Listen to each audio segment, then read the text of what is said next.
मैंने कहा था ना कि तुम बचकर नहीं जा सकोगे। बैलक की आवाज़ मेरी समाज से टकराई। ये तुम्हारी खुशकिस्मती थी कि यहाँ तक पहुँच गए।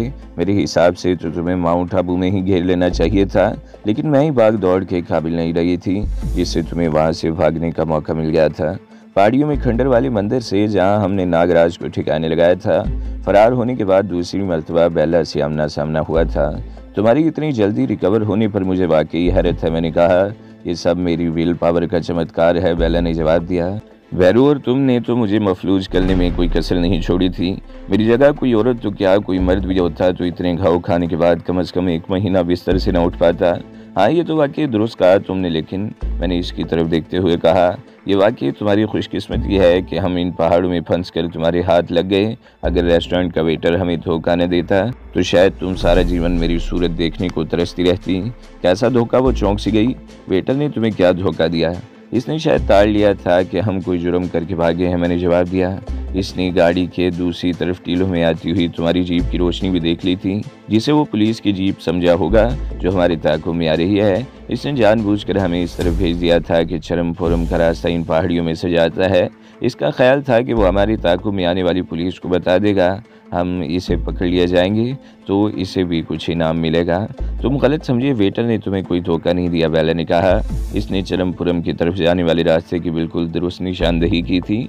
गलती तो तुम्हारी थी जो इन भूल भुलैयों में सही रास्ता तलाश नहीं कर सके। नए आने वाले अक्सर धोखा खा जाते हैं। वो चंद लम्हों को खामोश हुई, फिर बोली, जीप की पिछली तरफ चट्टान में वो रास्ता देख रहे हो? अगर तुम इस तरफ मुड़ जाते तो मैं वाकई जीवन भर तुम्हारी शक्ल देखने को तरसती रहती, लेकिन तुम यहाँ से सीधे निकल आए। पहली मर्तबा इस तरफ आने वाले अक्सर धोखा खा जाते हैं। इन्हीं चट्टानों में बल खाते हुए तंग से रास्ते नजर नहीं आते और चक्कर खाते हुए इस तरफ आना ही पड़ता है। वो चंद लम्हों को खामोश हुई, फिर कहने लगी, यहाँ पहुंचकर हमने आगे धूल उड़ती देखी तो मैं समझ गई कि तुम लोग धोखा खा गए हो और या तो इसी रास्ते से वापस आओगे या घूम कर इस तरफ से आओगे जहाँ से अब आ रहे हो।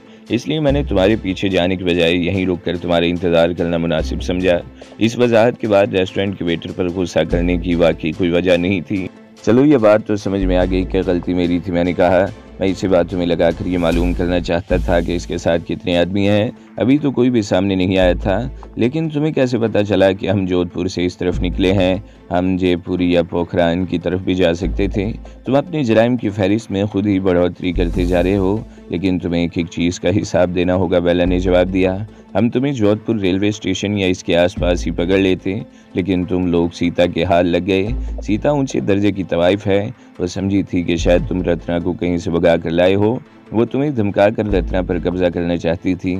इसके साथ चले जाने से तुम लोग चंद रोज के लिए महफूज हो गए। तुम्हें ये सब कुछ कैसे पता चला? मेरा मतलब है कि सीता को हम पर किसी किस्म का शुबा हो गया था और वो हमें धोखे से अपने घर ले गई थी, मैंने किसी कदर चौंकते हुए कहा। तुम शायद सीता की मुलाजमा शारदा को भूल गए हो, बेला ने जवाब दिया। शारदा की माँ का देहांत हो गया था और वो उदयपुर चली गई थी। इस दौरान तुम लोगों को वहाँ से फरार होने का मौका मिल गया। अगर बात सिर्फ सीता की हत्या की होती तो समझ में आती, लेकिन मुझे हैरत है कि तुम लोगों ने इन 2 हट्टे घट्टे मुहाफिजों को कैसे ठिकाने लगाया होगा। इन्हें ख़ास तौर पर हिदायत की गई होगी कि तुम लोगों पर निगाह रखी जाए। औरत के हुस्न में बड़ी ताकत है, इस हकीकत से तुम भी वाकिफ़ हो, मैंने कहा। और बात बेला की समझ में आ गई। बहरहाल वो बात जारी रखते हुए कहने लगी, तुम लोगों के कोठी से निकलने के तकरीबन 2 घंटों बाद शारदा उदयपुर से वापस आ गई। इसने कोठी में सीता और मुहाफिजों की लाशें देखी तो समझ गई कि ये सब तुम दोनों का किया धरा है। सीता ने तुम दोनों की असलियत भी मालूम कर ली थी और इसने शारदा को भी बता दिया था कि इसे यकीन था कि तुम अपनी जान बचाने के लिए रत्ना को इसके हवाले करके चले जाओगे। बहरहाल शारदा ने वापस आकर कोठी में वो खौफनाक मंजर देखा तो इसने फौरन ही सीता के जानने वाले पुलिस इंस्पेक्टर को फ़ोन कर दिया और पुलिस इंस्पेक्टर के पहुंचने पर शारदा ने तुम दोनों के बारे में बता दिया। जोधपुर की सारी पुलिस इस वक्त मेरे ताबे है और मेरे अहकामात पर शहर की नाकाबंदी करके तुम दोनों को तलाश किया जा रहा है। शारदा से मालूम होने के बाद इंस्पेक्टर ने मुझे फ़ोन पर इतला दी और मैं भी सीता की कोठी पर पहुंच गई। मैंने खुद शारदा से सारी बात पूछी। इसने बताया कि सीता को पता चल गया था कि तुम दोनों वही हो जिन्हें शहर में तलाश किया जा रहा है, लेकिन इसे देश से ज़्यादा अपनी ज़ाती मफाद अजीज़ था, इसलिए इसने तुम दोनों को छुपाए रखा। मैं शारदा से कुरेद कुरेद कर पूछती रही और फिर शारदा ने बताया कि सीता की कार भी मौजूद नहीं है। मैं एकदम उछल पड़ी। मुझे समझने में देर नहीं लगी कि तुम लोग सीता की गाड़ी पर फरार हुए होगे। मैंने वहीं से टेलीफोन पर पुलिस हेडक्वार्टर को सीता की गाड़ी के बारे में इतला दी और सीता की कोठी के मामलात इंस्पेक्टर के सुपुर्द करके खुद भी पुलिस हेडक्वार्टर पहुंच गई। पुलिस हेडक्वार्टर के कंट्रोल रूम से सीता की कार के बारे में पैगाम नशर किया जा चुका था। आधे घंटे बाद मंदौर रोड पर कायम की गई चौकी से इतला मिली कि सीता की कार मंदौर की तरफ गई है, जिसमें सीता के मेहमान थे और इनकी हिफाजत के लिए 2 कांस्टेबल भी साथ बैठे हुए थे। मैंने फ़ौरन ही मंदौर की तरफ दौड़ लगा दी। चौकी इंचार्ज ने तुम दोनों के हुलिये बताकर मेरे शुबे की तस्दीक कर दी। मैं वहाँ रुके बगैर आगे रवाना हो गई। मंदौर में एक जगह मुझे दोनों कांस्टेबल भी मिल गए। उन्होंने बताया कि तुम लोग इन्हें एक जगह बिठाकर मंदौर की तारीखी इमारतें देखने गए हो और वापस वहीं आओगे। मैं इनकी तरह बेवकूफ़ नहीं थी कि वहीं बैठकर तुम लोगों की वापसी का इंतज़ार करती और मुझे यकीन था कि अब तक तुम लोग बहुत दूर निकल चुके होगे। मैंने मंदौर में रुके बगैर जीप को दौड़ा दिया। रास्ते में संग्राम नगर और संग्राम झील का बोर्ड देखकर अचानक ही मुझे ख्याल आया कि ताक़ुब से बचने के लिए तुम रास्ते में किसी ऐसी जगह बना ले सकते हो जिसके बारे में शुबा न किया जा सके। मैंने जीप संग्राम नगर की तरफ मोड़ ली। गांव में सीता की गाड़ी के बारे में पूछा तो मेरे शुबे की तस्दीक हो गई और पता चला कि तुम लोग झील की तरफ गए हो। झील के रेस्टोरेंट के वेटर ने बताया कि तुम लोग इस पहाड़ी रास्ते से चरमपुरम की तरफ गए हो। मैंने वक्त ज़ाया किए बगैर तुम्हारा ताक़ुब जारी रखा और इस तरफ उड़ती हुई धूल ने बताया कि तुम लोग किस तरफ गए हो, इसलिए मैं यहाँ रुककर तुम्हारा इंतज़ार करने लगी और मुझे ज़्यादा देर इंतज़ार नहीं करना पड़ा। तुम अब तक सिर्फ मैं का लफ्ज़ इस्तेमाल करती रही हो, इसका मतलब है कि अकेली हो और बहुत बहादुर हो। मैंने इसकी खामोश होने पर कहा, तुम्हारी चालाकियों और तमाम हथकंडों से वाकिफ़ होने के बाद मुझे फ़ौज का एक दस्ता साथ लाना चाहिए था, लेकिन मेरे साथ ना फ़ौज का दस्ता है और ना ही मैं अकेली हूँ। बेला ने जवाब दिया, मेरे साथ एक ही आदमी है और मैं तुम्हें यकीन दिला देना चाहती हूँ कि इस मरतबा तुम्हारी कोई चालाकी काम नहीं आएगी। वो चंदा मुँह खामोश हुई, फिर एक तरफ देखते हुए ऊंची आवाज़ में बोली, रतलाम सिंह, अब मुझे तुम्हारी ज़रूरत है, आगे आ जाओ। इस मरतबा दूसरी तरफ से पत्थर लुढ़कने की आवाज़ सुनाई दी और फिर एक आदमी सामने आ गया। इसका कद 6-6.5 फीट से निकलता हुआ था और वो मजबूत जिस्म का मालिक था। सर पर ऑरेंज रंग की पगड़ी और लिबास खालिस राजस्थानी था। दाढ़ी साफ थी, मूंछें ज़्यादा बड़ी नहीं थी मगर किनारों से ऊपर को बल खाए हुए थी। इसकी उम्र 35 और 40 के दरमियान रही होगी। इसके हाथ में खंजर था जो कार के हेडलैम्प्स की रोशनी में चमक रहा था। वो रत्ना से चंद कदम के फासले पर रुक गया। बेला भी आगे आ गई और मुझे ये जानकर हैरत हुई कि इसने आंखों पर ऐनक लगा रखी थी। ऐनक के शीशे ना तो सफ़ेद थे और ना ही तारीक शीशों में पिलाहट वाज़े तौर पर नजर आ रही थी। राणा, बेला ने रतलाम सिंह की तरफ देखते हुए कहा, यही वो राक्षस है जिसने पिछले 6 महीनों से हमें उंगलियों पर नचा रखा है। हमारे सारे मंसूबे इसने खाक में मिला दिए हैं। तुम्हारे गुरु नागराज का कातिल भी यही है। अब देखना यह है कि तुम इनकी सेवा कैसे करते हो, लेकिन यहाँ नहीं, पहले इन्हें बांध कर जीप में डालो, बाकी काम हम जयपुर पहुँच कर करेंगे। इनकी सेवा तो मैं ऐसी करूँगा बेला रानी के ये कई जन्मों तक राणा रतलाम सिंह को याद रखेंगे। राणा ने कहा और खंजर कमर पर बांधे हुए पट्टे में चमड़े के होलिस्टर में अड़स लिया और जीप की दूसरी तरफ चला गया। जीप में रस्सियाँ पड़ी हुई थी। वो एक रस्सी उठाकर रत्ना के सामने आ गया। ए बेला रानी, वो इसकी तरफ देखते हुए बोला, ये छोकरी तो बड़ी गजब की है, इसको तुम हमारे खाते में डाल दो, ये तुम्हारे ही खाते में जाएगी। बेला ने जवाब दिया, फिलहाल इसके हाथ पैर बांध कर जीप में डाल दो। पलट के खड़ी हो छोकरी और हाथ नीचे कर लियो। राणा रत्ना की तरफ देखते हुए गुर्राया। रत्ना ने गहरा सांस लेते हुए गर्दन पर रखे हुए दोनों हाथ नीचे गिरा दिए। इसके चेहरे पर शदीद तनाव था और आंखों में भरी हुई वहशत साफ नजर आ रही थी। तुम्हारे चेहरे पर खौफ मुझे हैरत है, बेला कहते हुए करीब आ गई। ये बात इसने रत्ना की तरफ देखते हुए कही थी। तुम तो बहुत बहादुर हो, तुमने तो इस सूरमा के साथ मिलकर बड़े बड़े कारनामे अंजाम दिए हैं। अगर तुम बचकर निकल जाती तो मुझे अफसोस होता। राणा तुम जैसी हसीन औरतों की सेवा करने में बड़ा माहिर है। ये औरतों की सेवा के बड़े बड़े आसन जानता है और शायद तुम इसके आसनों का मजा चख चुकी हो। रत्ना ने जवाब दिया। बेला का चेहरा एकदम सुर्ख हो गया। इसने काराकोफ बाएं हाथ में पकड़ ली और रत्ना को थप्पड़ मारने के लिए इसकी तरफ लपकी। मेरी आंखों में एकदम चमक सी उभरी। बेला ने खुद ही एक मौका फराहम कर दिया था और मैं इसे खोना नहीं चाहता था। मैं अपनी जगह पर खड़े खड़े ताकतवर स्प्रिंग की तरह उछला। मेरे पैर की ठोकर बेला की राइफल वाले हाथ पर लगी। राइफल इसके हाथ से गिरी नहीं, लेकिन बेला लड़खड़ा गई और रत्ना को थप्पड़ मारने में भी कामयाब नहीं हो सकी। इसने बड़ी फुर्ती से दूसरे हाथ भी राइफल पर जमा दिया, लेकिन मैंने इसे राइफल सीधी करने का मौका नहीं दिया। दूसरी तरफ रत्ना ने भी सूरत हाल से पूरा फ़ायदा उठाया। वो खासी कदावर औरत थी। इसने उछलकर राणा रतलाम सिंह के मुंह पर सर की जोरदार टक्कर मारी। टक्कर राणा की नाक पर लगी थी। वो बिलबिला उठा। इसका एक हाथ अपनी नाक पर पहुंच गया। दूसरे हाथ से इसने रत्ना को पकड़ने की कोशिश की, मगर सिर्फ साड़ी का पल्लू इसके हाथ में आ सका। रत्ना दोनों हाथों से इसे धक्का देकर चकराती हुई पीछे हट गई। राणा ने अब साड़ी को दोनों हाथों में पकड़ लिया था और रत्ना को अपनी तरफ खींचने लगा। इसकी नाक से खून बह रहा था, मगर इसे शायद इसकी परवाह नहीं थी। रत्ना अपनी जगह पर खड़ी लट्टू की तरह घूम रही थी, जिससे इसकी साड़ी के बल खुलते चले गए। आखिर में साड़ी इसकी टांगों में उलझ गई और वो लड़खड़ा कर गिर गई। साड़ी पूरी की पूरी राणा के हाथ में आ चुकी थी, जिसे इसने एक तरफ फेंक दिया। तुम्हारे को तो मैं कच्चा खा जाऊंगा और डिकाल न लूं छोकरी। राणा गुर्राता हुआ रत्ना की तरफ बढ़ा। मैं बेला में उलझा हुआ था। हम दोनों में राइफल के लिए कशमकश हो रही थी। इस वक्त बेला में बेपनाह ताकत आ गई थी। राइफल पर इसकी गिरफ्त बड़ी मजबूत थी। इसकी उंगली ट्रिगर पर थी। खिंचातानी में ट्रिगर दब गया।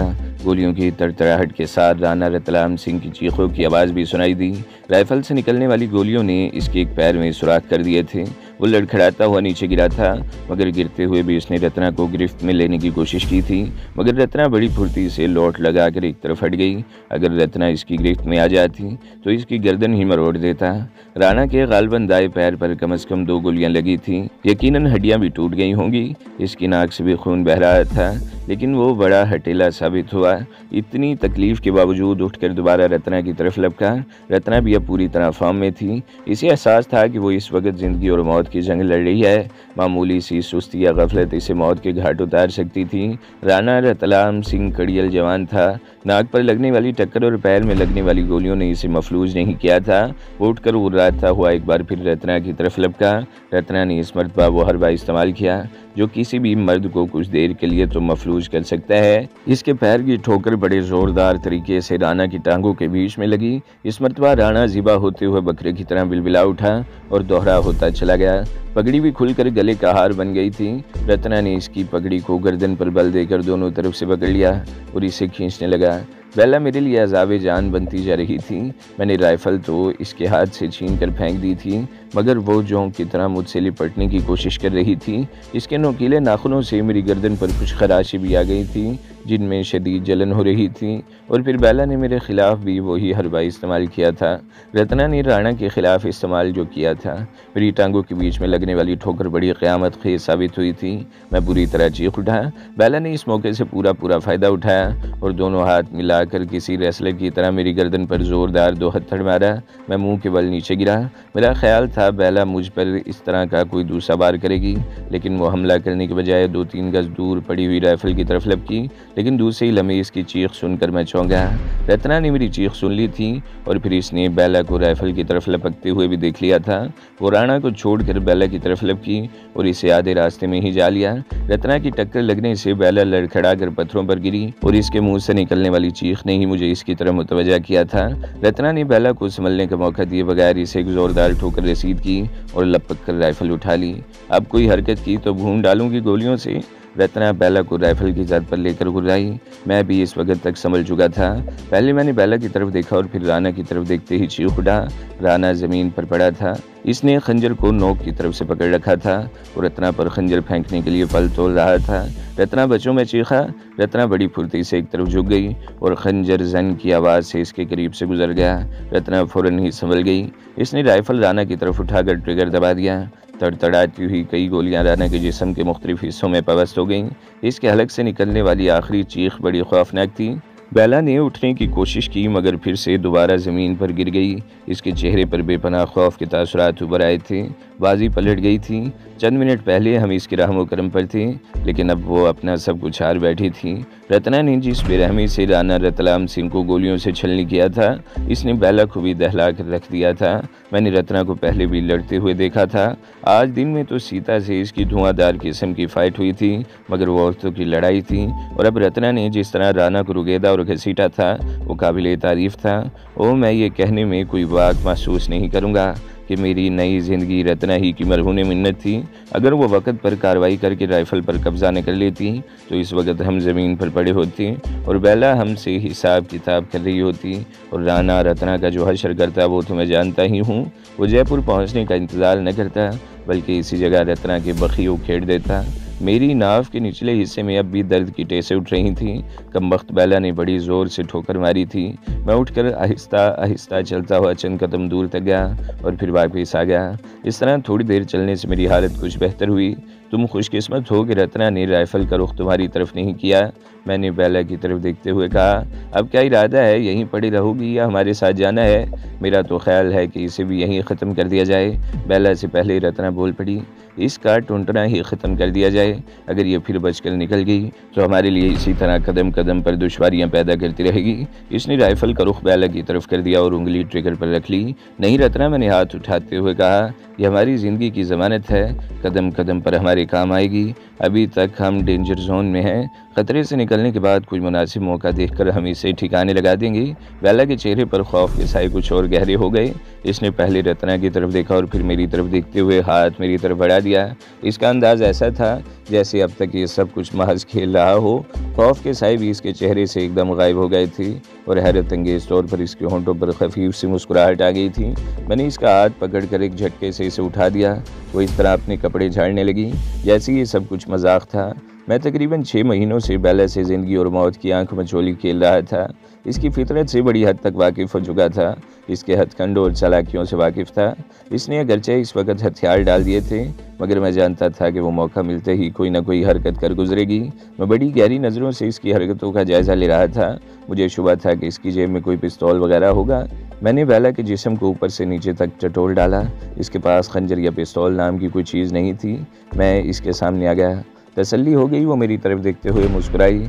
इस वक्त तो मैं हार मान गई, लेकिन ये ज़िंदगी की आखिरी बाजी नहीं है। मैं जीवन के आखिरी लम्हों तक मुज़ाहमत जारी रखूंगी।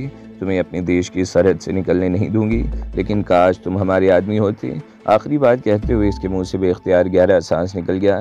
दूसरों को प्यार, मोहब्बत और इखलाक से अपना बनाया जाता है, दहशतगर्दी से नहीं, मैंने जवाब दिया। अगर तुम लोग खुलूस नीयत से हमारे मुल्क के वजूद को तस्लीम कर लेते तो आज ये सूरत हाल न होती। हम एक दूसरे की दुश्मनी में अपनी तवानाई ज़ाया न कर रहे होते। ये सारी तवानाइयाँ अपने अपने अवाम को खुशहाल बनाने में सरफ होती तो आज बर्रे सगीर के इन दोनों ममालिक को सुपर पावर्स तस्लीम कर लिया गया होता।